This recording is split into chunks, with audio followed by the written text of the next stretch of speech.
অল্প বয়সে পাকলে তাল দুঃখ থাকে চিরকাল। গ্রামে এটা একটা কমন প্রবাদ বাক্যের মতো ব্যবহার করা হয়। যখন কেউ ইচড়ে পাকা হয়ে যায় তখন তাকে বোঝাতে তালের জায়গায় তারা যদি একটু অন্য শব্দ ইউজ করেন, সেটা আমি করলাম না, আপনারা বুঝে নিন যে যার মতো করে। তো সেই যে অল্প বয়সে পেকে গেলে তাল যে দুঃখ চিরকাল থাকে, বাংলাদেশের যে জাতীয় নাগরিক পার্টি এনসিপি, তারা হচ্ছে তার প্রমাণ।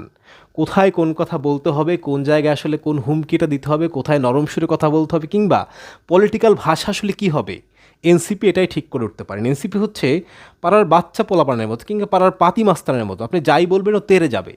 এই যেমন নাসিরুদ্দিন পাটোয়ারি, তিনি প্রতিপক্ষকে নানা রকম ভাষায় আক্রমণ করবেন, নানা কথা বলবেন, কোনো সমস্যা নেই। কিন্তু তাকে যখন কেউ কিছু বলবে তখন তিনি সেটা নিতে পারবেন না। সহিষ্ণু না হয়ে তিনি কী করবেন, আমার দিকে তাকালে কিন্তু তোমার জীবন আমি হেল করে দেব, তারপর তিনি নানা রকম বাক্য উচ্চারণ করবেন। তিনি প্রতিপক্ষকে, অনেক বিজ্ঞ বিজ্ঞ নেতাকে তিনি কি বলবেন, গ্যাংস্টার, মাফিয়া, ডন, এই সেই, চাঁদাবাজ, এইসব বলে যাবেন অনর্গল।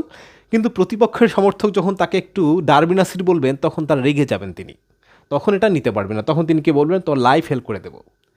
এই যে আসিফ মাহমুদ যে কথাটা বললেন যে ভায়োলেন্স, তাদের মতো করে ভায়োলেন্স কেউ ঘটাতে পারবে না, এই কথাটাই কোট করেছে ভারতীয় গণমাধ্যম, এবং বিশ্বের অনেক গণমাধ্যমও বলছে যে বাংলাদেশের স্টুডেন্ট পার্টি মানে ছাত্রদের পলিটিক্যাল দল এই কথা বলে বেড়াচ্ছে যে তারা সহিংসতায় তাদের চেয়ে কেউ নাই। মানে ব্যাপারটা হচ্ছে তারা বলছে হয়তো নর্মাল জায়গা থেকে, আসিফ মাহমুদ হয়তো বোঝাচ্ছে যে আপনি যদি এরকম করতে আসেন আমি এরকম করতে পারি, আমাদের চেয়ে বেশি আপনি না। এই যে এলাকায় বলে না যে তুই এরকম, তোর চেয়ে আমি বেটার, এটা বোঝাতে গিয়ে তিনি ভায়োলেন্স শব্দটা উচ্চারণ করে নিজের ভাবমূর্তি পুরো বিশ্ব দরবারে, মানে নিজের না, শুধু নিজের দলের ভাবমূর্তি একেবারে 12টা বাজিয়ে দিয়েছেন।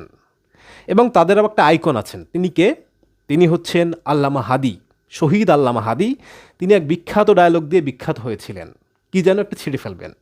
এবং তিনি যে জায়গাটা ছিঁড়ে ফেলার কথা বলেছেন সেটা হচ্ছে একটা পৃথিবীর গুরুত্বপূর্ণ অঙ্গ, মানুষের সৃষ্টি, সেই অঙ্গের সাথে অঙ্গাঙ্গিভাবে জড়িত। ওইটা না থাকলে আপনি আমি কেউ পৃথিবীতে আসবো না। সুতরাং ওইটাকে অপমান করা মানে হচ্ছে, ওই জায়গাকে অপমান করা মানে হচ্ছে মাতৃত্বকে অপমান করা, নারীকে অপমান করা, গোটা নারী জাতিকে অপমান করা। তো আল্লামা হাদির সেই ডায়লগ এই এনসিপির বাচ্চারা নিজের করে নিয়েছেন। তারা ভেবেছেন এটাই ঠিক, এইটা বলেই হচ্ছে, এটা ছিঁড়ে ফেললেই তাদের পলিটিক্যাল আইডিওলজি প্রতিষ্ঠা পাবে। কিন্তু না, তারা ভুলে গেছেন গালাগালি করে বিপ্লব হয় না। হ্যাঁ, বিপ্লবের সময় একটা মুহূর্তে গিয়ে আপনি গালাগালি করতে পারেন, যখন আপনার গায়ে আঘাত লাগবে, আপনি অত্যাচারিত হবেন, তখন হয়তো আপনি গালি দিয়ে ফেলতে পারেন।